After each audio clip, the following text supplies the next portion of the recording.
Yo mbere yuko dutangira narababwiye ngo hari ikiganiro kimwe buri gihe nkora rimwe mu cyumweru wenda nshobora gutindaho gake ariko icyo kiganiro nabwiye ngo biba byiza mbere yuko ngitangira buri muntu udukurikiye yaba umugabo yaba umugore umukobwa cyangwa umusore kuba byibura ufite urupapuro n'ikaramu kuba ufite bike n'ikayi ukabanza ukumva ibintu bishobora gutuma ubuzima bwawe buhinduka. Ubuzima bwa benshi busigaye buhinduka kubera akaganiro nk'aka ngaka kajya gacamo rimwe mu cyumweru. Ndagira ngo mve amagambo tugiye gutangirana.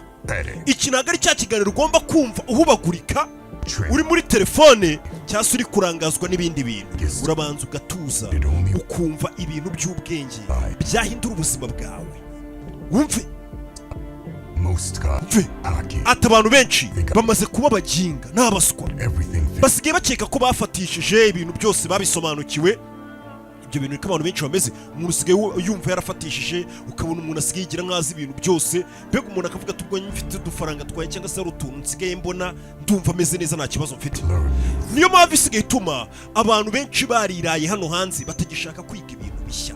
Umuntu ararangiza kaminuza, yarangiza kwiga ubusegonderi cyangwa se ufite masters niba ufite PhD ibyo ntago bindeba, ugasanga umuntu asigaye yumva yarafatishije nta kintu gishyashya akeneye kwiga, akumva nyine ibyo kwiga yarabirenze, ntashaka kugira ngo ufite ikindi kintu amurusha cy'ubumenyi kimuganiriza, we akumva amasomo ye yarayarangije. Nicyo kibazo gisigaye hano hanze. Ibyo ni ubugoryi. Uyu munsi hari ubwenge bwa kera bw'abakurambere bacu bumaze igihe muri iyi si, wumve bushobora kuba bwahindura ubuzima bwawe muri kano kanya uramutse uciye bugufi ukavuga ati ariko ibintu byo kumva ngo nararangije kwiga, ngo nzi utuntu, ngo nzi utumanyeri, mbona udufaranga nditunze, ibyo ntacyo bivuze. Muri iyi si bisaba guhora wiga. Uyu munsi hari ubumenyi nakuzaniye ngo bw'abakurambere bacu buri muntu wese uba umusaza, umukecuru, umusore, umwana ukwiye kwicara hasi ukumva kuri channel ya YouTube ya Rock Entertainment. Ndetse nkwibutsa mbere yuko nkomeza ninjira muri ibintu neza, banza ukore subscribe. Aho hantu umuntu handitse buto yo subscribe yikandeho n'akazu jya wumva ibintu mpora nkubwira buri munsi. Kora subscribe wapi uraho gusa. Ibintu muri kano kanya tugiye kuganiraho ni ibintu byafasha buri muntu wese udukurikiye upfa kuba uri ikiremwa muntu, byagufasha kugera ku ntego zawe kandi ukabaho ubuzima bwiza muri iyi si. Ariko ibyo bintu ngiye kubaganiriza kugira ngo bikugirire akamaro nuko washyira ubwibone na bya bintu twita ngo nukwiyumva. Hari n'umuntu uri uvuga atasiba kuri YouTube yari ibintu Rukise buri yagiye kumbwira iki. Ibintu ngiye kubabwira uyu munsi wa none birasaba ko ushyira ubwibone ugaca bugufi. Amashuri yose waba ufite, umwanya wose waba ufite, yaba ari muri leta, yaba ari mu kazi, yaba ari muri kampani runaka, ugashyira ubwibone n'ibyo no kwiyumva kwawe ku ruhande ukavuga ati ariko reka numva ikintu rukagiye kumbwira uyu munsi wa none, sibyo? Banza wikuremo bwa bwibone mu mutwe wawe, mu mutwe wawe noneho ushyiremo mindset yo kumva ko uri umunyeshuri umeze nk'umuntu ugiye kwiga muri kano kanya. Ubu tuvugana nimba uzi ko yicaye imbere YouTube channel mera nkaho uri umunyeshuri uri kuganirizwa n'umwarimu. Kubera iki rero ugomba gushyira ubwo bwibone hasi? Wumve, urabona muri kano kanya tugiye guca mu mahame arenga 7 yatumye abantu ba kera abakurambere bacu bitwa abagabo, baba abagabo nyabagabo. None uyu munsi wa none ukumva umuntu ngo ni igihanganye cyangwa se ukumva umuntu ubuzima yarabaye mu buryo yatekerezagamo, ni ibintu nawe wumva ukumva ugizemo ubwoba. Ibyo bintu byo tugiye kurebera hamwe ndetse byagufasha kugera ku ntego zawe zose, uwo waba uri wese, imyaka yose waba uri muri kano kanya.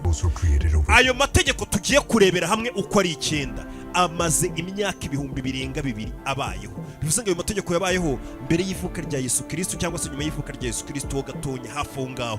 Ayo mahame yarahari. Ngira ngo uyu munsi wa none mwumva amahame, ibintu by'icyo gihe mukumva mugizemo ubwoba. Ndagira ngo mve ayo mahame 9 umuntu wese abashije kuyubahiriza akayashyira mu bikorwa, waba igitangaza, waba umuntu wa danje, umuntu wese agera imbere akunama akavuga ati cyakoze dukwiye no kugutega amatwi, sibyo? Mushyira ubwibone hasi. Tugiye kubasaba muri kano kanya mwishyiremo imyumvire ibumvisha ko muri abanyeshuri muri kano kanya. Nanjye kandi ndi umunyeshuri, sibyo? Ayo mahame tugiye kurebera hamwe ngo yafashije abantu benshi mu mateka yose yaranze iyi si. nawe uyu munsi rero niyo mpamvu ngusaba ngo ukore subscribe kandi ukazogera nushaka ubugiye muri comment ubona avuga ati roka agiye kubanza adutemo kubumenye cyase agiye kuhatwika. Ikindi nabasabye mujye muri comment wandikemo cyangwa se ushyiremo idarapo tubwira ati tuba tugukurikiye turi muri iki gihugu, hari ubushakashatsi turi gukora hano hanze tumenye ibihugu bidukurikira cyane, tujye tubisura none tubatemo ubumenyi turi kumwe mu bihugu byanyu duhereye ku bihugu bidukurikira cyane. Impamvu babwira ngo muri iyi minsi niko bigiye kujya bigenda kugira ngo ayo mategeko uko ari 9 tuyiga neza ndetse ubashe no kuba wayapurika cyangwa se ukayashyira mu bikorwa ku byerekeranye n'ubuzima bwawe. Birasaba ko turibona kino kiganiro kugeza kigeze ku iherezo ku ndundu. Reka duhere ku itegeko rya mbere. Itegeko rya mbere nimba uzi kuri umugabo, nimba uzi kuri umusore, nimba uzi kuri umugore cyangwa umukobwa, waba uri n'umusaza n'umukecuru, umwanya wose waba ufite muri iyi si cyangwa amafaranga yose waba ufite muri iyi si, itegeko rya mbere ugomba kujya ugenderaho buri gihe cyangwa se ihame ugomba kujya ugenderaho bwa rya mbere, iteka ujye wiyumva nk'umunyeshuri. Ako kantu iteka ujye wumva kuri umunyeshuri. Buri munsi nubyuka mu gitondo jya wumva kugomba kuba uri umunyeshuri kuri iyi si. Abantu benshi bo ku mbuga nkoranyambaga ujya ubona abantu benshi basigaye barabonye utuntu tw'udufaranga cyangwa se niyo baba bafite na menshi. Abantu benshi barangije amashuri bose basigaye bafite ubwibone buhambaye. Bose niba usanga bapostinga bavuga ati umuntu abakwiye kuba umuyobozi, yobora abandi bakurikire, ugomba kuba umuyobozi abandi bakaba abigishwa bawe, ugomba kuba uri hejuru abandi bagakurikira, ugomba kuba uri number 1 abandi bari inyuma yawe. Nuko abantu bose bo ku mbuga basigaye birirwa babigisha ngo be a leader never a follower. Mujya mubibona niko ubona bose basigaye birirwa bavuga atari ko ibyo nubujije nukwibeshya.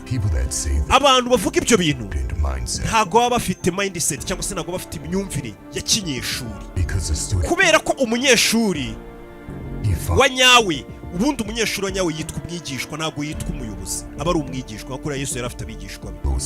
Umunyeshuri wa nyawe akurikiza amasomo mwarimu yamwigishije.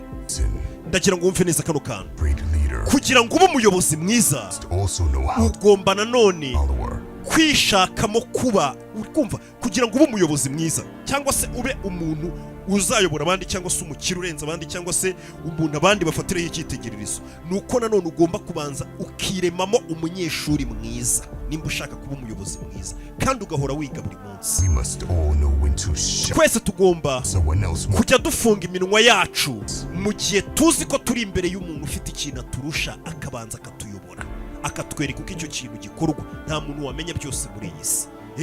Buruha ugeze hari umuntu ufite ikintu akurusha, jya ufunga umunwa wawe, ushyira ubwibone hirya. Hari igihe ugera imbere y'umuntu ukabona uramurusha imyaka cyangwa uramurusha amafaranga, yatangira kukwereka ibintu bya danje bizima utaruzi, ugashaka umuzibisha cyangwa se ukamwereka katarenze, ariko ngo icyo gihe uri guhomba. Twese kugira ngo tube abayobozi beza cyangwa se ibihangange byiza nuko twiremamo imitekerereze yo kwitwa abanyeshuri beza. Umufilozofe bitaga Epictetus muramuzi. Ni umufilozofe w'umugiriki. Yajyaga avuga ati buri kiremwa muntu cyose kiri ku isi turimo abantu babiri, turimo abarimu tukabamo n'abanyeshuri. Buriya ntazagira umuntu ukubeshya ngo uriya muntu ngaza ibintu byose nta bumenyi yagukuraho. N'umukozi wawe wo mu rugo cyangwa se n'umuzamu wawe cyangwa se n'uwari wese, buriya hari ikintu abazi utazi ashobora kukwigisha ugatunga. Ati kugira ngo ube umuntu wa danje, Epictetus nk'uko yabivugaga uyu mufilozofe yaravugaga ngo ikiremwa muntu cyose kiri kuri iyi si kirimo abantu babiri cyangwa se turimo ibice bibiri, urimo umwarimu urimo n'umunyeshuri.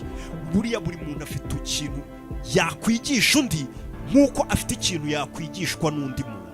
Ariyo mpamvu bidusaba buri gihe kugira imitekerereze yo kumva ko turi abanyeshuri. Buri uko ubyutse mu gitondo ukavuga ati ngomba gutega amatwi abantu, ntago na buri kintu gishyashya nigira ku bantu. Kandi umuntu wari we wese twese turi mu nzira yo kwiteza imbere. Wenda tutaratinda uyu mufilozofe bita Epictetus wavuze iryo jambo ngo twese turimo abanyeshuri kandi tukaba turimo n'abarimu. Uyu mugabo ndi kukubwira Epictetus wavuze iryo jambo, uyu mugabo ni umufilozofe wa danje. Dushobora kuba ari amagambo ukibona hirya no hino, ariko ayo magambo yagiye avugwa n'uyu mufilozofe. Uyu mugabo rero wigeze kuvuga ati Imana yaturema mbere yuko dukomeza, wenda kano nakagiye gucamo kugira ngo uwo mufilozofe yabivuze nge mbanza nawe mubanyuriremo gake gake tuhite dukomeza twihuta n'ubundi ntacyo twirukanze, sibyo? N'ubundi se kongera mbona mutinda mwumva n'ibintu bitabafitiye akamaro. Nibi rero mujye mureka tunabyumve byose na biriya mubyumve muruhura mu mutwe. Hano ntabyo kuruhura mu mutwe, ntago muba mwarushye. Ni ukuvuga ngo gahunda ihari rero, uyu mufilozofe niwe wanavuze ngo Imana yaduhaye amatwi abiri irangije iduha umuntu umwe kugira ngo tujye twumva cyane tuvuge make. Niyo magambo uyu mugabo yagiye avuga. uyu mugabo mbega abantu benshi baramuzi ndetse uyu mugabo ni wavuze ngo buriya ibyishimo nta nubwo bituruka mu gutunga byinshi ahubwo ngo bituruka mu kugira bikenya kandi uzi ko ukeneye bihoraho. Uyu mugabo mbega w'umufilozofi yavuze ibintu byinshi cyane byo ntabwo twabitindamo, ibyo wenda tuzagira igihe cyo kugaruka ku bafilozofi bose bagiye babaho n'amagambo y'ubwenge bagiye bavuga. Gusa Epictetus ni umufilozofi mwiza cyane wabayeho. Ubu hano dukomeza batubwira ati twese uko turi kuri iyi si duhora mu nzira y'amajyambere cyangwa se yo gushaka gutera imbere kurushaho, yaba ari ingagari ifite amafaranga na gute ibyuka ikeneye andi mafaranga kurushaho, yaba ari uri kunda muri kano kanya ubyuka ushaka kwiteza imbere cyangwa ugateza imbere bene wanyu. Twese uko turi kuri iyi si duhora mu nzira yo kwiteza imbere. Rero inzira yo kwiteza imbere ntabwo iri linear cyangwa se ntabwo ari inzira igororotse, oya iri spiral, ni inzira igiye, ni inzira igenda inyuranyuranamo nyine. Ni ukuvuga ngo inzira y'iterambere twese turimo ntabwo ari inzira igororotse ku buryo umuntu yazanga kubwire ngo ubyutse mu gitondo ugacano cyangwa ugashora hano hantu ngo uzayitukira, oya. Inzira y'iterambere twese turabizi ko ari inzira igiye irimo inziga, uca mu bibi ugaca mu byiza, uzenguruka iri spiral ugenda uzenguruka. Niyo mpamvu twese dukwiye kwiga. Bivuze ngo iyo nzira tugenda ducamo twese buri umwe abagomba kugira umurenzeho ayoboka, undi nawe akagira undi ayobora, twese mbega ni ugufatana akaboko kugira ngo duce muri ayo makorosi. Naho icyo gitekerezo mwese muhora mwivugisha ngo buri muntu agomba kuba umuyobozi, ngo ntabwo agomba kuba umwigishwa, ibyo ngibyo ni umwanda. Kumva ko ngo ugomba kuba urenze, ngo pana ntabwo ugirwa inama, ntukeneye kugira ibindi bintu bishyashya wiga, ngo urumva usigaye ufite ubwenge, ibyo bintu ni umwanda. Ubwo ni ubwibone buba buri kuvuga, ntabwo ari weho. Kandi ibyo ngibyo iyo ufite ubwibone bikugira umunyeshuri mubi. Ubwibone mvuga ni ubuhe? Kudatega amatwi abantu, kudashaka kugira ikintu gishyashya wiga ukumva ko ibyo uzi bihagije, uri mu mayoga uri kunywa tura aho ngaho urumva ko wafatishije umeze neza, umunsi urashira icyumweru kigashyira nta kintu gishyashya wize. Menya ko ngo ibyo bintu ni bibi cyane. Gerageza wiyoroshye muri weho, noneho nurangiza wirememo umuco wo kumva ko ufite imitekerereze ya kinyeshuri. Tujye ku itegeko rya kabiri ryakugira umuntu wa danje kuri iyi si. Ni ukuvuga ngo icya mbere mwese mwireme mu mindset y'ubunyeshuri, mwumve ko muri abanyeshuri mugomba kwiga mu gace bugufi. Tujye ku itegeko rya kabiri, ni ukujya uvugana n'abapfuye. Wumvishe itegeko rya kabiri tugezeho, ndagira ngo kano kantu mukumve neza. Nimba buri muntu wese uri kuri iyi si ankurikiye, nako buri muntu wese ukurikiye ino channel YouTube channel Rock Entertainment cyangwa se umuntu uzumva kino kiganiro, nimba ushaka kuba umuntu wa danje, ukaba igitangaza, ukaba umuyobozi w'abandi, ukaba umunyamafaranga, ukaba umunyabwenge, cyangwa ukaba umujyanama w'abantu, iga kuvugana n'abapfuye, iga kuvugana n'imirambo. Sibyo? Zino umuntu wafunze stoicism cyangwa se nibyo abantu bafite ya myumvire cyangwa se bagenderaga ku myumvire yo kuba umugabo nyamugabo nyine pana bya bintu byo gusanga abagabo nta bagabo bakibarimo. Ati uwo mugabo witwaga Zino ni umugabo nyine abantu benshi bafite icyitegererezo. Yigeze gusura uwo twakwita nk'umunyabwenge. Kera habaga abanyabwenge, umuntu akaba ari umunyabwenge bizwi bakavuga turi abajyaga kumugisha inama abantu bose n'abami bajyagayo. Ati uwo mugabo witaga Zino yigeze gusura umunyabwenge ubwo yari amaze guhomba ubutunzi bwe bwose. Umukire witwaga Zino yabaye hahomba imitungo ye yose, arangije ajya kugisha inama umunyabwenge wabagaho, babantu bari abasaza n'abanyabwenge. Yashakaga kumenya ati ese ni iki nakora kugira ngo mbashe gusubirana ubuzima bwanjye. Umunyabwenge yabwiye uwo mugabo Zino ngo genda ujye uvugana n'abapfuye, niho hantu hazagufasha kuba muri iyi si umeze neza. Muntu nkurikiye muri kano kanya, nimba ushaka gutera imbere, nimba ushaka kugira ubwenge, nimba ushaka gutekereza bitandukanye nuko abandi bantu batekereza baciriritse, nimba ushaka kugira amafaranga, nimba ushaka kwiteza imbere muri buri kintu cyose, tangira wige kuvugana n'abapfuye. Ese kuvugana n'abapfuye bisobanuye iki? Ese muri gutekereza ngo ni ukuvugana n'imizimu, cyangwa se ni ukujya kuganira wenda n'abantu bapfuye mu irimbi, cyangwa se ni ukujya mu bapfumu bakakuvugishiriza abakurambere bapfuye? Oya, kuvugana n'abapfuye ntabwo ari icyo bisobanuye, ntabwo ari icyo. Uwo munyabwenge yaravugaga ati, akimubwira ngo ujya kuvugana n'abapfuye, mu magambo meza yaramubwiye ngo tangira ujye gusoma, kubera ko mu bitabo byose niho dusanga ubumenyi bwasizwe n'abantu batakiriho bapfuye baciye ishene. Mbega kuvugana n'abapfuye ni ugusoma, kwiyungura ubumenyi. Abantu ba kera bapfuye badusigiye ubwenge, nubwo imirambo yabo iri kuborera munsi y'igitaka, bashizemo umwuka batakiriho, ariko wagenda ukavugana nabo ubinyujije mu bitabo. Muri make reka nguhe nk'urugero, nk'abadukurikiye b'abakristo barahita babyumva. Abakristo uyu munsi wa none, iyo ukeneye ubumenyi ku byerekeranye n'imyizerere yawe, uvugana n'abapfuye banditse Bibiliya. Ntawe ukiriho mu banditse Bibiliya, bose barapfuye. Ibyo rero babyita kuvugana n'abapfuye. Hari ubumenyi baba baragusigiye, ni ugusoma. Icyo nakubwiraga ni ugusoma. Abayisilamu badukurikiye, iyo ushaka kwiyungura ubumenyi bwinshi, Korowani cyane ko ibamo na siyansi n'ibindi byose n'ubwoko bw'imiti, ibamo ibintu byinshi. Ntabwo ari ukuvuga ngo ni iby'ijambo ry'Imana gusa. Namwe iyo mukeneye ubumenyi ndabizi, mujya kuvugana n'abapfuye. Muhammad hari ubwo akiriho yarapfuye, mujya kuvugana n'uwapfuye. Ubwo ni muri Bibiliya niho tuvuga amahoro y'Imana ngo abane nawe n'imigisha. Nanone ibitabo byinshi dusoma birimo ubwenge bwinshi ni ibyanditswe n'abakurambere bacu bapfuye, ariko na n'uyu munsi tugisanga abafilozofe benshi barapfuye bose mu myaka ya kera, ariko na n'uyu munsi turacyagendera ku mitekerereze yabo, ku bumenyi bwabo. Bivuze ngo umuntu usoma ibitabo aba ari kuvugana n'abapfuye, aba ari kuvugana n'abantu basize banditse ubumenyi. Abakera barapfuye, ubu babaye ivumbi, ariko mu mapaji y'ibitabo bagiye bandika niho tugenda tukaganirira nabo, tukamera nk'aho bakiri bazima. Na Yesu yarapfuye, yaragiye, ntawe ugihari. Abigishwa be barapfuye, basize banditse ngo ba Pawulo bande bose abo baranditse. Ibyo turabizi. Nyumva neza, twese dushobora kuba twakunguka ubumenyi. Itegeko rya kabiri ubwo riratubwira ngo soma, iyungura ubumenyi. Dushobora kuba twakunguka ubumenyi mu bitabo by'abapfuye cyangwa se n'ibitabo by'abakiriho, ariko icy'ingenzi dusome.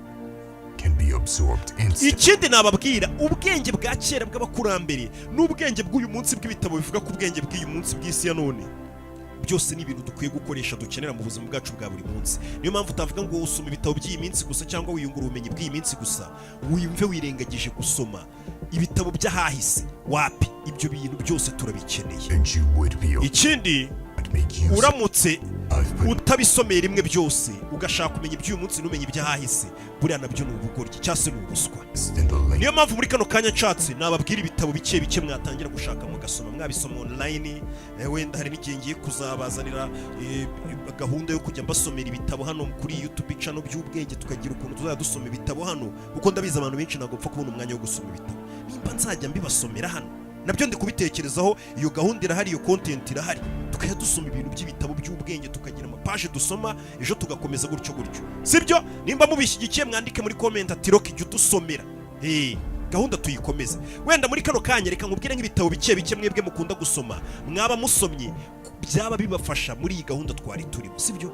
Nk'igitabo cya mbere nakubwira muri kano kanya waba usomye, genda usome nk'igitabo bita ngo The Art of War cya Sun Tzu. Ni igitabo cyiza cyane, waba ugisomye. Cyangwa se ugasoma Never Split the Difference. Ariko noneho kugira ngo bitadutinze ibyo bitabo, ndabibashyira muri description hasi, muze kubisoma. Hari Influence, ni igitabo cyiza wasoma, ndaza kubishyira muri description. Abagira umwanya wo gusoma, muze kugenda mwisomera ibyo bintu by'ibitabo, ni ibitabo byiza cyane.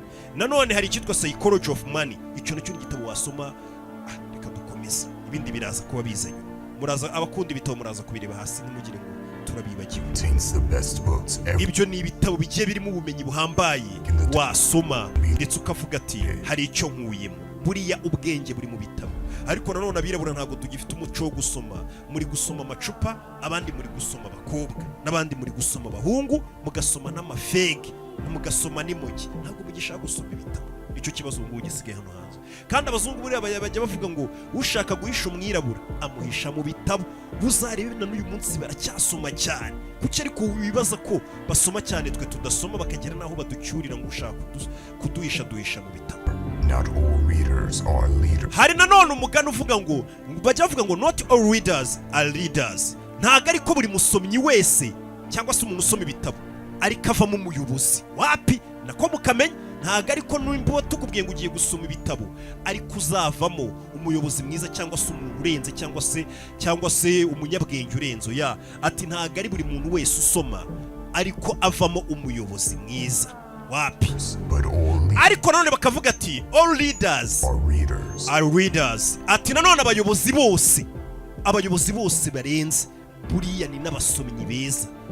Umusomyi w'ibitabo mwiza, wa muntu wasomye ibitabo ntago avamo umuyobozi mwiza. Ariko nanone abayobozi beza baba ari n'abasomyi b'ibitabo, mbega bakunda gusoma ibitabo. Muri abantu abayobozi mubona ashaka usanga bafite ubwenge, umuntu araza imbere yanyu akavuga speech mukikanga mukavuga ati buriya bwenge yabukuye.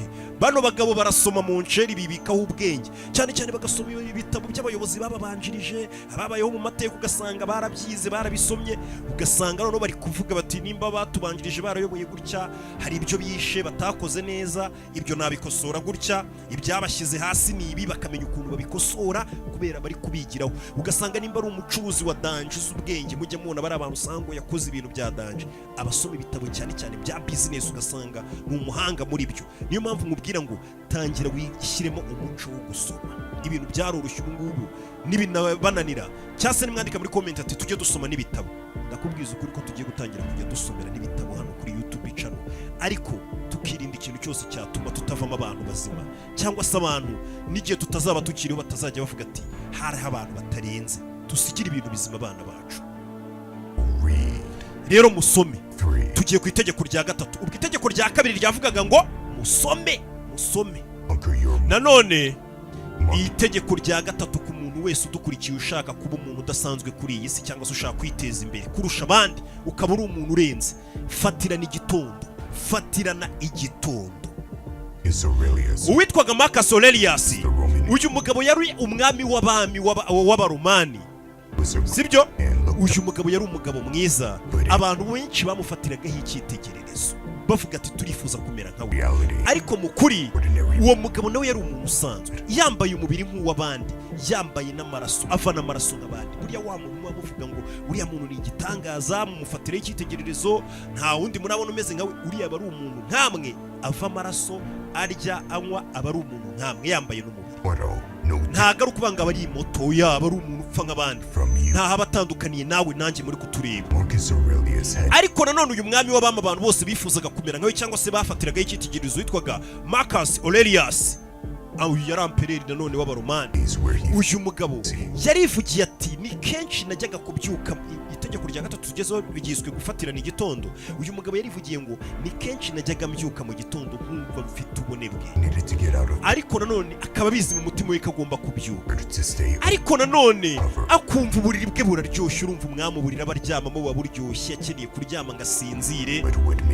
Ariko icyamugize igitangaza uyu mugabo nuko atigeze agwa mu mwoshya y'uburyohe bw'uburiri, wapi, ahubwo akavuga ati mfite ibintu byinshi byo gukora. Nubwo uburiri buryoshye, nta muntu uyoboye ko uburiri buryoshye, akahita abyuka mu gitondo, akazinduka akemera nubwo abatabishaka akajya gukora.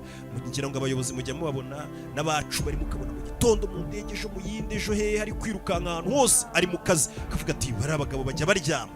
Ntago ari uko bayoboye ko uburiri buryoha cyangwa mubarusha kugira uburiri bwiza, ahubwo ni uko babibuka inshingano bafite. Mujya mubabona se, muramuzi nawe, mujya mubona ntaryama, nawe ntago mumurusha uburiri bwiza. Ariko nanone ugomba kuvuga ati reka mbyuke hakiri kare, fatirana umunsi. Ari nayo mpamvu avuga ati iyo ubibye ingonera, harya ngo iyo ubibye ibitotsi usarura ingonera. Uyu mugabo ngo yari abizi ko iyo ushaka kugira ngo umunsi ukubyarire umusaruro, bisaba ko urufunguzo rwo kugira ngo umunsi ukubyarire umusaruro ni ukuzinduka. Nibwo umunsi ukugirira akamaro, ndetse bikazanagufasha kwiteza imbere mu bundi buzima bwose ufite. Iyo uzindutse buri uyu munsi uba muremure. Ariko muri iyi minsi usigaye usanga urubyiruko cyane cyane, nibo ndi kubwira n'abasore, abakobwa n'iki, mu gitondo nibwo bari gutaha, za saa 11 nibwo bari gutaha, bari mu mayoga ya hatari. Ugasanga umuntu abyutse saa 8, abyutse saa 6, afite akananiro nabwo ubona adashaka kubyuka. Ugasanga umunsi areba muri telefone rimwe ari guscrolling, bikabigeze saa 12, umunsi ukurangiriyeho. Ariko buri uzacunge iyo wazindutse saa 12 ukaba uri imihanda, cyangwa ukaba watangiye gucaho cya saa 11, ni hahandi usanga utuye mu nzu ariko nta bikoresho bigezweho by'abasirimu utunze, cyangwa utunze ibikoresho bya make kubera ko bihenze guhita wishyurira rimwe. Igisubizo ni Dubai Market, ahuza tukaguha ibikoresho byo mu rugo ushaka byose: televiziyo, frigo, cuisinière, radio, microwave, imashini zimesa, amagare n'ibindi byinshi, ukajya wishyura mu byiciro mu gihe cy'amezi 5 hafi igice cy'umwaka. Dukorera mu mujyi mu nyubako ya KCT ku ruhande rwinjira muri parking. Ku bindi bisobanuro hamagara cyangwa twandikire kuri nimero iri kuri screen yawe. Umunsi ujya kurangira nimugoroba wakozemo ibintu byinshi, umunsi ukubera muremure. Nanjye First, reka nanjye ubwanjye mbabwire kugira ngo umunsi ukugirire akamaro most important tasks down. cyangwa se umunsi ukubere mwiza ntabwo ari ukuvuga gusa ngo ni ukuzinduka oya Night before. ahubwo mbere y'uko nanone uryama muri buri joro jya urara wanditse ibintu uzakora ku munsi ukurikiye buriya biri mu bintu bigufasha kuzinduka kuko abantu benshi twese imitwe yacu iribagirwa umuntu aricura mu gitondo ugasanga yari afite gahunda nyinshi ariko aribuka imwe akavuga ati saa tanu ndaba nyijyamo saa sita ndaba nyijyamo ariko uramutse ugiye ujya kuryama buri gihe ugafata urupapuro rwawe ukandika cyangwa se telefone yawe ejo nzakora ibi nzakora ibi nzakora ibi nzakora ibi uko biba byinshi ibintu uzakora cyangwa se ukabona ni ibintu by'ingenzi iyo wicuye ukiciro gatonya uhita utekereza kuri bya bintu ugomba gukora So I don't have to think what to do when I wake up. kuko buriya abantu benshi iyo babyutse mu gitondo bagatangira gutekereza ngo ndakora iki nabo ubwabo birabacanga niyo mpamvu biba byiza iyo wararanye gahunda y'ibintu uzakora ku munsi ukurikiye ejo bundi rero ndi kuganira na bosi wanjye n'umupapa w'inshuti yanjye ari kumbwira ati hari igihe umuntu abyuka mu gitondo kubera na stress n'umunaniro wagera mu nzira ukavuga ngo nakije imodoka nkagenda harya naringiye niko bosi wanjye yari ari kumbwira ariko se yo guseba ku bantu benshi ugasanga biramuyobeye akavuga ati harya naringiye mu iyihe gahunda ibiragucanzura byibagiwe ikintu cyiza niyo mpamvu hano batubwiye ati byaba byiza buri uko ugiye kuryama ufashe fone yawe ukandikamo ngo ejo nzakora ibi niba bifitanye gahunda ya n'uyu kuko hari igihe buriya amasaha agera sinzi nimba namwe bijya bibabaho ugasanga umuntu araguhamagara akubwiye ngo uribuka ko saa sita turi bubonane wenda zibura nk'iminota 10 cyangwa se ngo ugezeho uza zibura nk'iminota 5 cyangwa zanarenze utamwibukaga niyo mpamvu bakubwira ati kugira ngo umunsi ukugire akamaro unazinduka ukibyuka ukibambura utaza gutekereza ngo reka nsubire mu buriri bisaba ukikanguka utera agatima kuri ya liste warayi wanditse ibintu ugomba gukora uwo munsi iyo ukubise agatima uhita uvuga ati reka mbyuke basi ndare mbirangije icya kabiri cyagufasha kugira ngo ujye ubasha kuzinduka ndetse wumve umunsi wawe ukubereye mwiza ndetse ubasha no kukubyarira umusaruro jya ubyuka ukora akantu k'agasiporo ubyimenyereza uvuga ati buri gitondo ugomba kujya nkora agasiporo kaba k'iminota mike ariko ugakore buri munsi ntabwo ari ngombwa gukora siporo yahatari cyane ariko basi nyeganyeza umubiri utekereze ibyo bintu bituma ushyira mu bikorwa ibintu byose uri buze gukora ku munsi buri muntu yakoze siporo bari gutekereza neza cyane hari abantu benshi bazi ngo gukora siporo ngo bituma ubyimba agatuza amaboko n'ibicyuya ntabwo twe dukora siporo ngo tuzarinda akabari ngo turamaje siporo ni ikintu kigufasha gutekereza neza mu mutwe gikura siporo ubundi ikura igihu mu mutwe sinzi ibyiza bya siporo nimba narabibaganirijeho kuri topic zagiye zirangira niyo mpamvu kubera mba nabyibuka mugiye kujya mumanuka mukareba content zose nagiye nshyira kuri YouTube channel kuko inyinshi zirimo utuntu tw'ubwenge wibuke ibintu kandi ujye byoroshya ntabwo ari ngombwa ngo nubyuka mu gitondo ukomeze ibintu yabyuka mu gitondo wabyoroheje ariko uzinduke ibintu byose bizagenda neza umunsi wawe kuba muremure wokozemo ibintu byinshi niko bigufasha kwiteza imbere tujye ku itegeko rya 4 cyangwa se ku ihame rya 4 wagenderaho bikagufasha kwiteza imbere ukaba umuntu udasanzwe ndetse ubuzima bukakugendekera neza itegeko rya 4 ni ukujya wibaza ngo ese ibi bintu ni ngombwa ariko ibi bintu ndi kubabwira mu byandike buri gitondo uko ubyutse cyangwa se buri uko ugiye kugira ikintu ujya gukora ukibaza ngo ibi bintu ni ngombwa abantu benshi bakora ibintu bakaza gutekereza nyuma cyangwa se akazasanga nyuma ari kuvuga ati biriya bintu narindimo nanjye narindi gutigiye nta nubwo byari ngombwa buri munsi ukibyuka cyangwa se buri uko ugiye kujya mu kintu cyangwa se baguhamagaye ngo ngwino muri iki kintu cyangwa se ugiye kwinjira mu kabari cyangwa se ugiye gusinda ukabona amasaha kujya cyangwa se n'ibindi byose waba ugiye kujyamo ngibaza ngo ibi bintu ni ngombwa koko icyo kibazo gihe ukibaza buri munsi abantu benshi muri iyi minsi ya none ngo barazinduka pe umuntu ashobora no kuzinduka ugasanga umuntu ari kukwiratara akubwira ngo umwana ngo mwe muraryamira ngo ngenda azinduka cyane ariko ugasanga ukuzinduka kwe n'ubundi nta kintu cy'ingenzi kizima akora bya bintu nyine bitari ngombwa kandi nubwo bari gukora ibyo bintu bitari ngombwa ubwabo muri bo baba bayizi neza ko hari ibindi bintu by'ingenzi bakabaye bari gukora ariko bakagenda babyimura avuga ati ndaza kuba mbikora amasaha akabagenda umva nkubwire umuntu kuba yabyuka mu gitondo ngo azindutse cyangwa se ngo kubwira abantu ngo ufite ibintu byinshi ukora ufite ibintu byinshi ukora cyane ariko akaba atari ibintu bikwinjiriza cyangwa bigufitiye inyungu ibyo ngibyo ntabwo babyita ngo umunsi wawe wubyaje umusaruro ngo nuko wazindutse ugakoramo ibintu byinshi tuvuye ku kintu bita kuzinduka itegeko rya 4 none riratubwira ngo ujye utekereza ngo ibi bintu ni ngombwa nanone kuba wazindutse ugakora utuntu twinshi umunsi wose ariko tudafite akamaro cyangwa tutagize ikintu kizima twinjiza ibyo ntabwo babyita ko umunsi wawe wabyaye umusaruro ahubwo ibyo bintu ni ubucucu ibyo ntabwo ari productivity, ni stupidity. Self-serving. Uba ugomba gukora ibintu bifite akamaro. Uburutwa na wa wundi uri buze kubyuka ariko agakora akantu kamwe k'ingenzi nabe nawe, nubwo nabyo tutabishyigikiye. Ibyo bintu ndetse ni no kwiyangiza, kubyuka ugakora ibintu byinshi. Umuntu yakubaza ukamubwira ngo navuye aha gusa ko ngo ngenge mura n'abantu gutyo, ugasanga wenda wabyutse utinze, arakubwira ati man nibwo kibyuka, atuzi ko ngiye saa 11 nari nabyutse, ubu mvuye noneho ni Musanze, nasuye na runaka, nagiye naha, narebye n'abakobwa, nagiye n'imbari, akakubwira ibintu byose ariko ukaba kwimaza twese byinjije ngaho ibyo bintu wari urimo akayabura, cyangwa ugasanga nta n'ikintu kizima byamusigiye, nta n'ubumenyi na buke byamwunguye, kurusha uko byibura ari kuvuga ati reka ngure megabyte za 500 aho kwiruka muri ibyo bintu imihanda yose bitamfitiye akamaro, ngo nagiye kunywa itabi n'aba bahungu, nagiye hano, nagiye nasuye udukobwa twansuye, ugasanga umunsi ushize wakoze ibintu byinshi ariko bidagufitiye akamaro. Birutwa no gufata 5 ukagura megabyte cyangwa ukagura internet ukaza ukicara kuri shano ya Rocket Entertainment, byibura umunsi wanakwira uvuga ati hari ikintu gishya niza. Ni urugero nari nguhaye, hari n'ibindi byinshi wakora. Ni ukuvuga ngo ntabwo uzigera ugera ku kintu gihambaye mu gihe ukimeze gutyo, mu gihe umunsi wawe uwumara uri gukora ibintu bitari ngombwa, cyangwa se mu gihe umunsi wawe uwumara utibaza ijambo rivuga ngo ese ibi bintu ndi gukora ni ngombwa. Wa mugabo twavugaga Marcus Aurelius, akaba umwami w'abami w'Abagiriki, rimwe yigeze kuvuga ati proportion to its worth. Ati buriya umwanya duha igikorwa icyo ari cyo cyose muri iyi si uba ugomba kuba ushingiye ku musaruro cyangwa se ku gaciro k'icyo gikorwa. Ayo ni amagambo yavuzwe n'uwo mwami w'abantu. Ariyo mpamvu nakubwiraga ngo dukwiye kuvugana n'abapfuye. Uyu mugabo yapfuye kera cyane, ariko uyu mugabo yari yivugiye ngo umwanya duha igikorwa icyo ari cyo cyose, ntabwo yavuze ngo igikorwa runaka, igikorwa icyo ari cyo cyose, uwo mwanya ugomba gushingira ku gaciro k'icyo gikorwa. Nimba icyo gikorwa gifite agaciro gake, icyo gikorwa giha umwanya muke. Nimba igikorwa gifite umwanya mwinshi, giha umwanya mwinshi. Ariyo mpamvu buriya usanga umuntu ari kumwe n'umuntu uri kumuganiriza ibintu byubaka, cyangwa se uri kumwereka ibintu bishobora kumugirira akamaro, ariko hari telefone iri kumubwira ngo wa mukobwa bari bafitanye gahunda mu kanya ngaramuhamagaye ngo nibajye guhura. Pepa ari kugusaza ngo ngwino duhure wana amasaha wamaye arageze, ugasanga arahagurutse arirutse.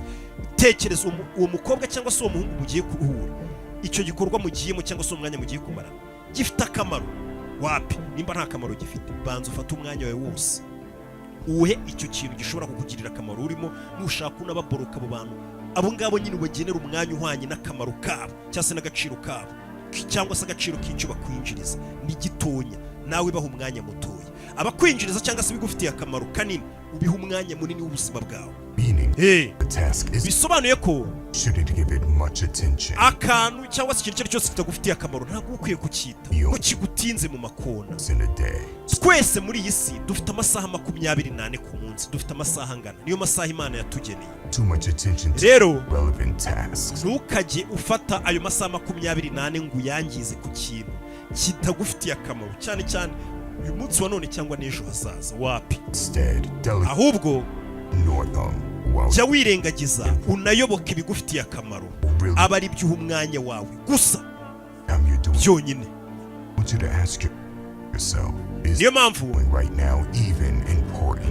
Niyo mpamvu twatangiye tukubwira kuri iri tegeko rya 4 turiho ngo buri uko ugiye gukora ikintu cyangwa se buri uko ubonye nk'ikintu kigiye kukurangaza hari ibindi wari urimo bigufitiye akamaro, jya wibaza atari kubona iki kintu kuko ni ngombwa njye kugikora, iki kintu kirihutirwa, iki kintu hari icyo kiri bumarire, ubu kiretse ubanze wikorera ibyo bintu bigufitiye akamaro. Ibidafite umumaro muri kano kanya bitangira buri munsi, buri kintu cyose ugiye gukora uvuga ati iki kintu ni ngombwa, iki kintu ni ingenzi. Bakurakarire ngo wabiciye gahunda, ntabwo wagiye kubareba. Bakurakarire ngo wabatindije, kuko weho uzi neza mu mutima wawe ko icyo wari urimo ari cyo gifite akamaro kurusha cya kindi bari bagiye kukujyanamo cyangwa se wagombaga gukora kindi. Jya banza wikunde, umenye ko umwanya wawe ni muto, amasaha 24 ni make ku munsi, buryo tuba tudakwiye kuyangiza mu bintu byinshi. Umuntu asigaye yicara agafata telefone akamara amasaha 3 ari kumanuka scrolling areba gusa, amasaha 3 cyangwa isaha. Narakubwiye ngo nurenze iminota 30 ufite telefone uri kumanuka, uzi ko nta kintu iri kukwinjiriza, uba utangiye kumera nk'umusazi mu mutwe. Buriya telefone ni nambi cyane, ruriya rumuri rwayo ndetse ni nambi cyane ku bwonko bwawe. Wenda bino bintu by'amatelefone n'amalaptop byateye n'ibiki, nabyo nzagira umunsi tubikore icyegeranyo tukwereka ububi bwabyo, harimo no kuba uzasaza uri impumyi. Abantu benshi buriya nko mu Buyapani cyane cyane bamaze kurenza imyaka 50 bakunze guhura n'indwara yo guhuma.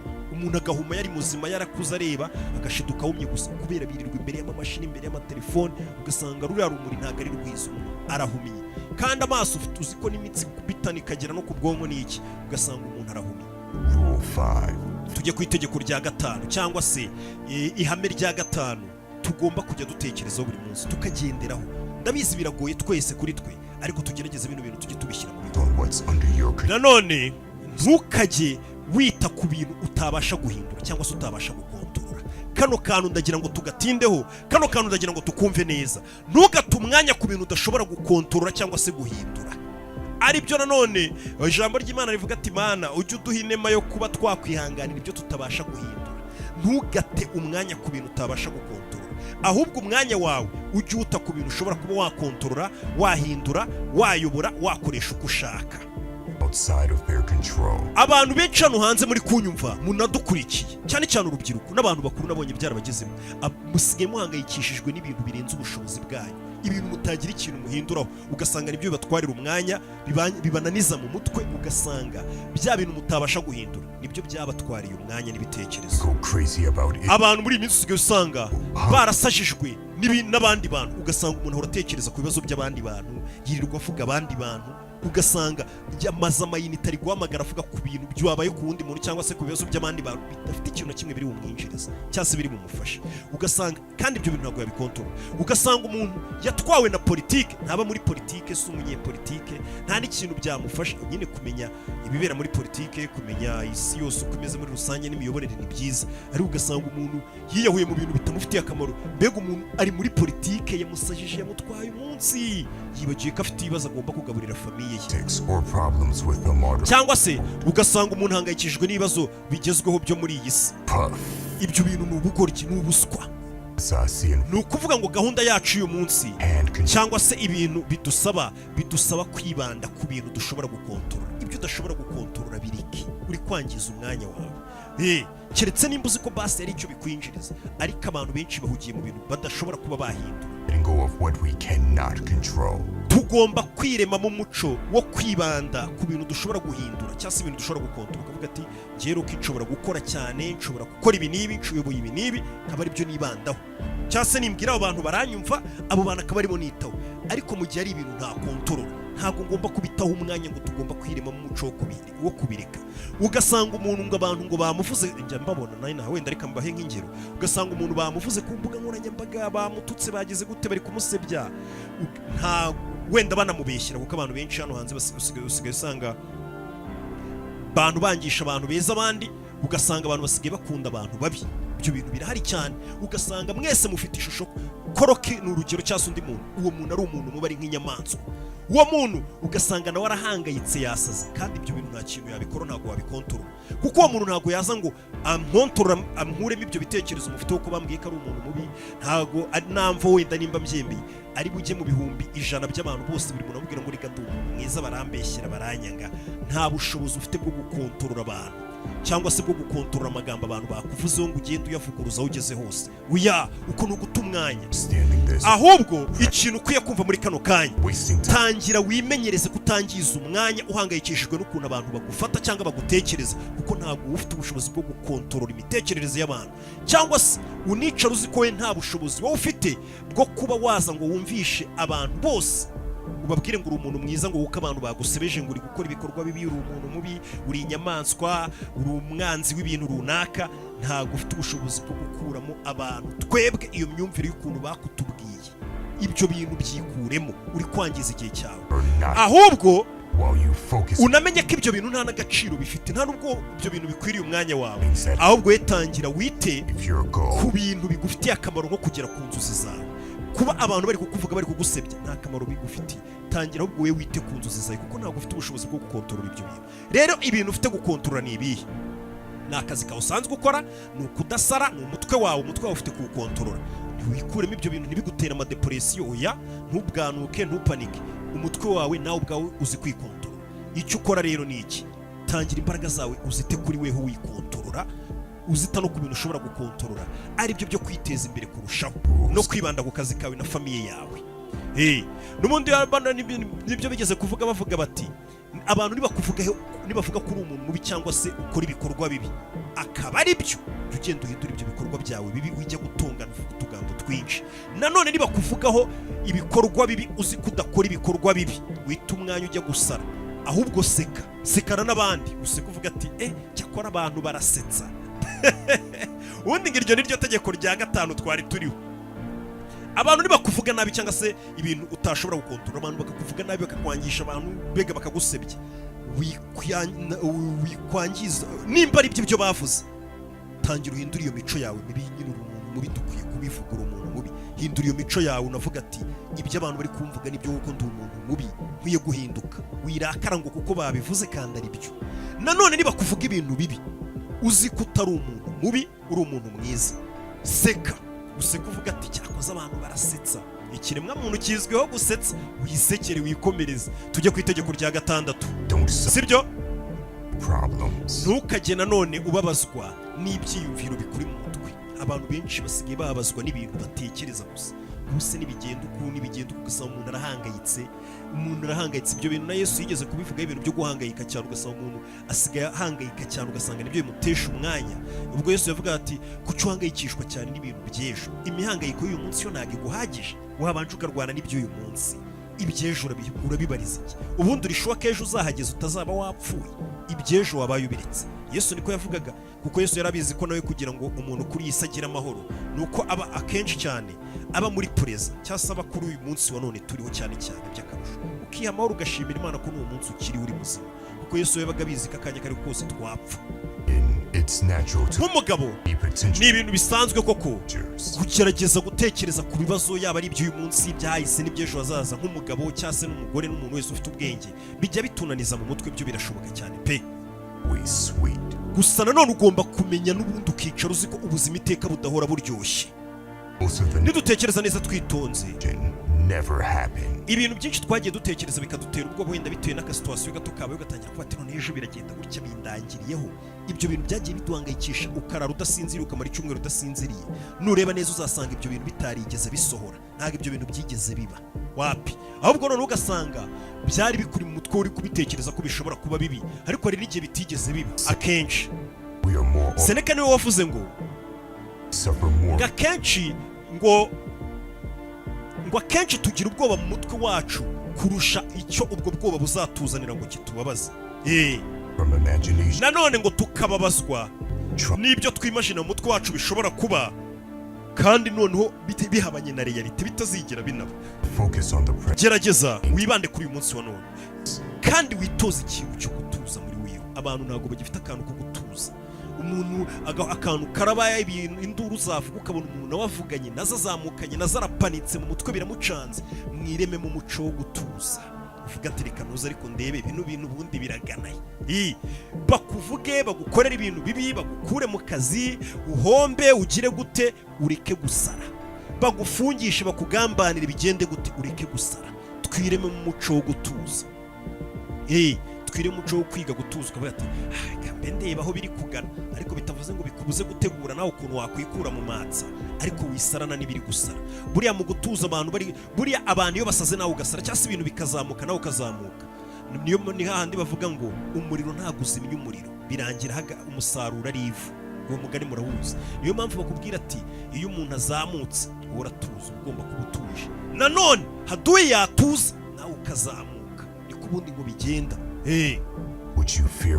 Nanone twese turabizi ko twagiye tubyibonera ko ibintu bidutera ubwoba cyane, bikadusaza cyangwa bikaduhangayikisha, birangira atari byo bibaye. Umuntu usanga ahangayitse, aryamye, akagira n'amadepresiyo, avuga ati bindangiriyeho, ubwo mbuze kano kazi biranze. Ugasanga ubuse nzatunga umuryango, nzagira gute, ndasebye ibiki. Ugasanga ibyo bintu byagiye bikubaho gutyo. Nutekereza neza, ibyo bintu ubundi biteramo isitora, abantu baganiriza bagira ati siko hari igihe kigeze kugera mfite ubwoba, none dore ubuzima umuntu abayemo. Ibintu byinshi byagiye bidutera ubwoba, ntabwo byigeze bisohora, ntabwo byigeze bisohoza. Niyo mpamvu Yesu yakubwiraga ati imihangayiko y'uyu munsi iraguhagije. Hangayikishwa nuko ibyo bibazo byakubayeho uyu munsi, ariko byo gushyiramo ngo ntunge ejo bizaba bimeze bite, none ejo nzaba mpfuye, ngiye guseba, ntacyo kwambara, ntacyo kugira gute. Ubwoba bw'ejo hazaza nibwo bwagiye butuma abantu benshi uyu munsi wa none babayeho ubuzima batishimiye bitewe n'ibyemezo bagiye bafata bahubutse. Abantu benshi basigaye bafite ubwoba bw'ejo hazaza, ugasanga umuntu afite ubwoba bw'ejo hazaza akavuga ngo ejo hazaza rero uyu musore turi kumwe nta biciro azaba afite, ejo hazaza uyu mugabo dukundana ndabona nta gahunda afite, agahita ashyingiranwa n'umuntu adakunda cyangwa se n'ibiki, ugasanga uyu munsi wa none ahari aba ari kwicuza, cyangwa se abantu bari kwicuza, cyangwa se ugasanga wahubukiye mu bintu mu kazi, wanga kujya mu kandi kazi wabonaga ko ari poroje izakubyarira amafaranga neza menshi, ariko kuko ufite ubwoba ko bishobora kwanga uyisubukira mu kantu ka makeya bari kuguhemba uduceri duke, ugasanga basigaye muri za poroje baragukiranye, ugasanga uri kwicuza. Amahitamo aterwa n'ubwoba bw'ejo hazaza. Ntimwakire uyu munsi wa none muri nk'uko Yesu yabivuze n'abandi banyabwenge benshi, bituma abantu benshi babayeho bicuza uyu munsi wa none ahantu bari. Tujye ku itegeko rya 7. Wumve uba ugomba kwikanira wowe ubwawe. Ni ukuvuga ngo kwa kundi bavuga ngo gukanira umukozi wawe ukamukangamira, kora gutya kora, mbega uba ugomba wowe ubwawe kwihozaho igitutu cyo kuba umuntu muzima kurushaho, ukibwiza ukuri ukavuga ati ibintu ndi gukora ni ububwa. Nimba witwa Korode ukavuga ati Korode uri kwigira imbwa, ava muri ubu bubwa, kora bino ubwawe ubwawe akaba ari wowe ubyibwira, mbega ukikanira, ukikura mu nzira mbi, ukibabaza ukavuga ati ibi bintu ndimo ntabwo ari byo, mbega ukibera nk'umuyobozi, ahubwo ukorohera ngo abandi bantu bo ku ruhande, abandi bantu ukabajyana gake. Wewe ubwawe nukora ikosa burya ntukajya upfa no kwibabarira bira mupangu, oya ujye utinda kwibabarira kugira ngo ubanze wumve n'akababaro k'ububwa bwawe n'amafuti n'imyanzuro mibi wafashe, wibabaze. Ariko nanone abandi bantu bagukorera ikosa bo hanze, n'abandi bantu bakaba bakugiriye utuntu utarigenze neza, bo ujye ubababarira ubereke n'ibindi bagahinduye. Ariko wowe ubwawe kugira ngo utekereze neza, ujye wihana igihano, gutuma dukora amakosa ugomba kwihana igihano. Niyo mpamvu hano twatangiye tuvuga ati ubwawe ntukibabarira, ariko ujye ubabarira abandi bantu, wowe ujye wibabarira nyuma, cyangwa se ujye wigura wikanira ubwawe.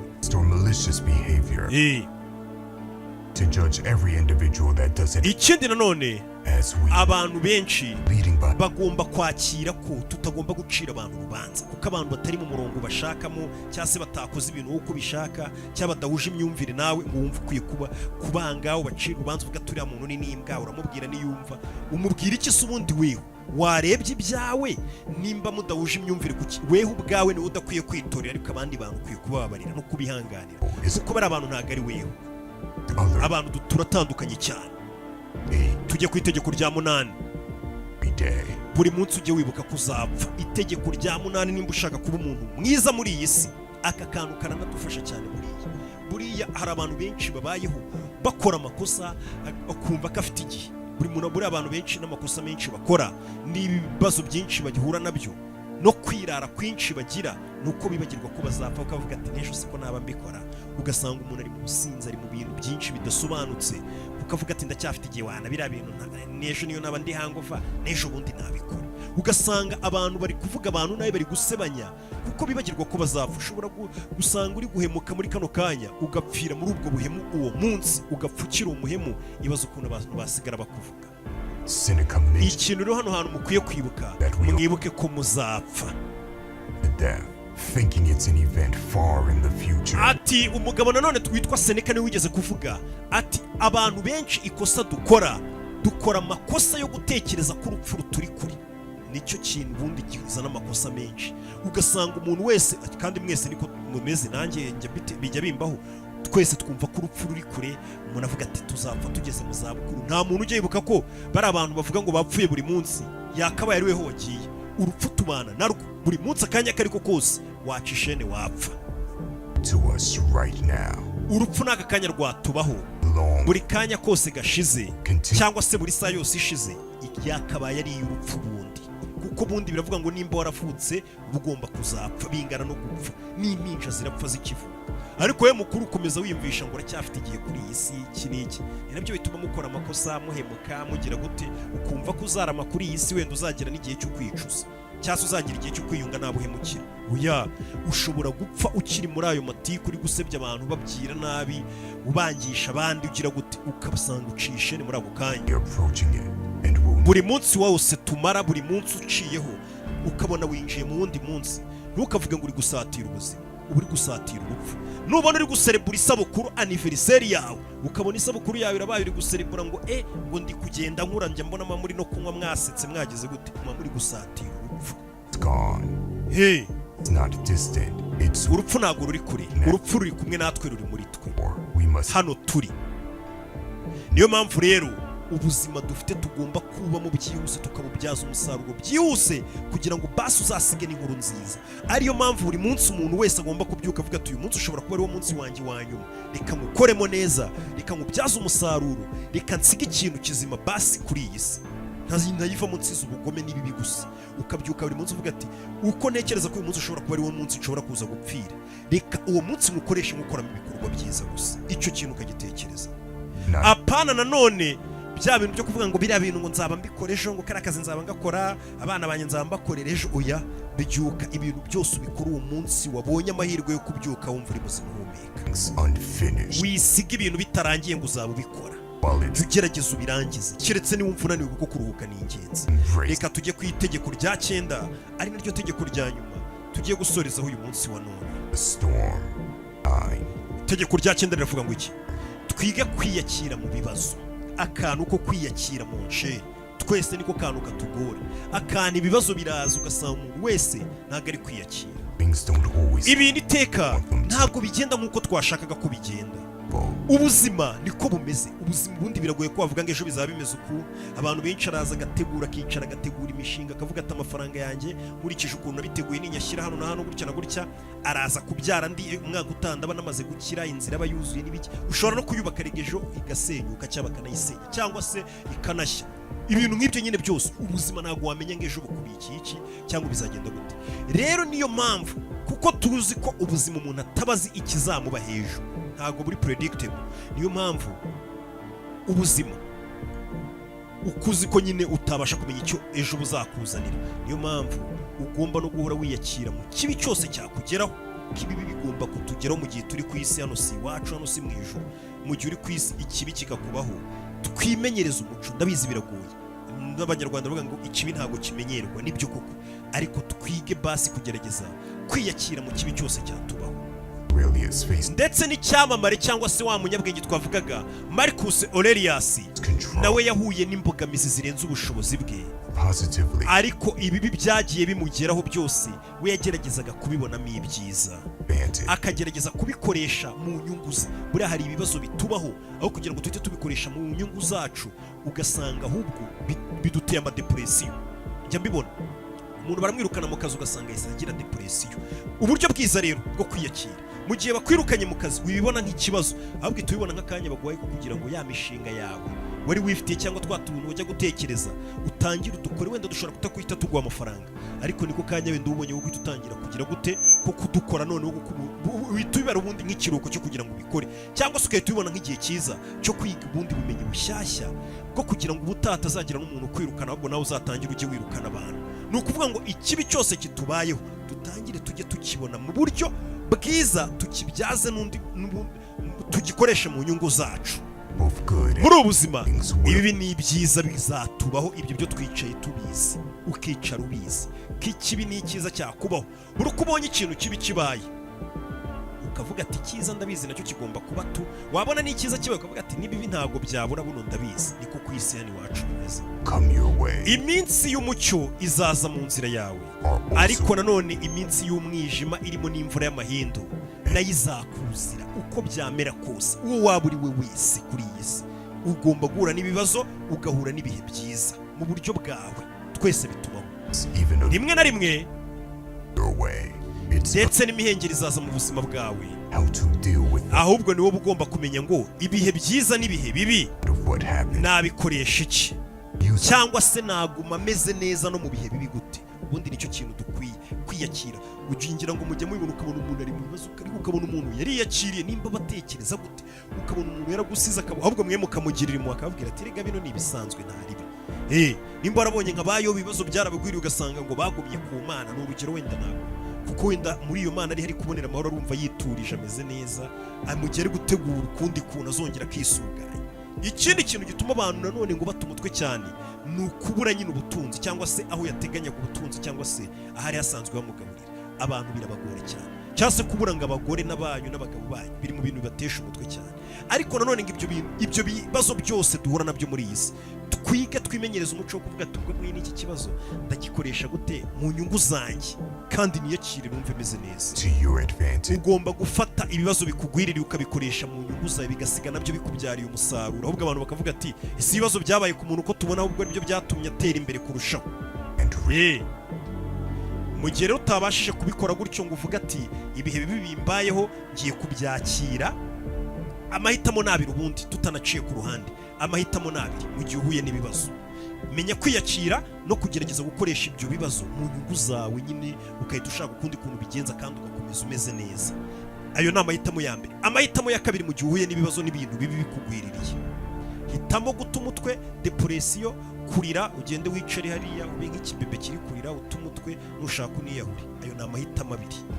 Ubwo rero nawe wareba yo uhitamo, gusa ntabwo nakugira inama yuko uhuye n'ibibazo wakwiyahura cyangwa se wakumva upanitse ngo usare amadepression wumva urihebye. Oya, wapi, kuko ndabizi ko abantu benshi bose muri kano kanya muri kunyumva hari umunsi wigeze kugera mu buzima bwawe ukumva unipfiriye nta kibazo, cyangwa se ukumva ibibazo wahuye nabyo nicyo kibazo cyari gikomeye icyo gihe. Utuye mu nzu ariko nta bikoresho bigezweho by'abasirimu utunze, cyangwa utunze ibikoresho bya make kubera ko bihenze guhita wishyurira rimwe, igisubizo ni Dubai Market. Ahuza tukaguha ibikoresho byo mu rugo ushaka byose: televiziyo, frigo, cuisinière, radio, microwave, imashini zimesa, amagare n'ibindi byinshi, ukajya wishyura mu byiciro mu gihe cy'amezi 5 hafi igice cy'umwaka. Dukorera mu mujyi mu nyubako ya KCT ku ruhande rwinjira muri parking. Ku bindi bisobanuro hamagara cyangwa utwandikire kuri nimero iri kuri screen yawe.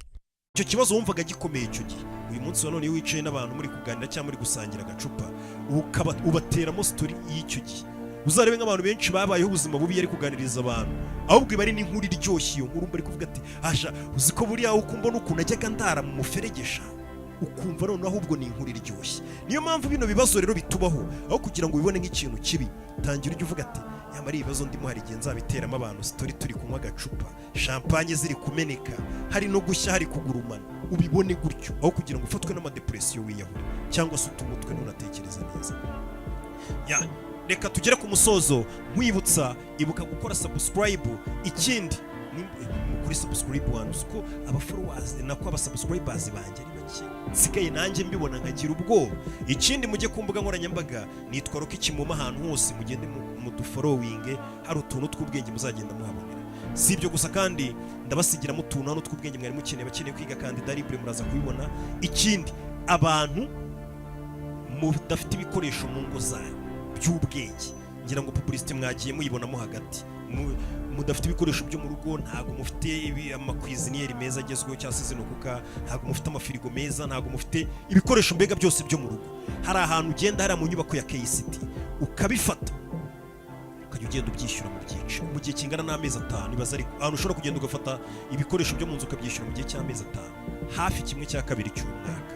Imana ibamugisha, ndabakunda cyane rero, nk'ibisanzwe. Ciao ciao.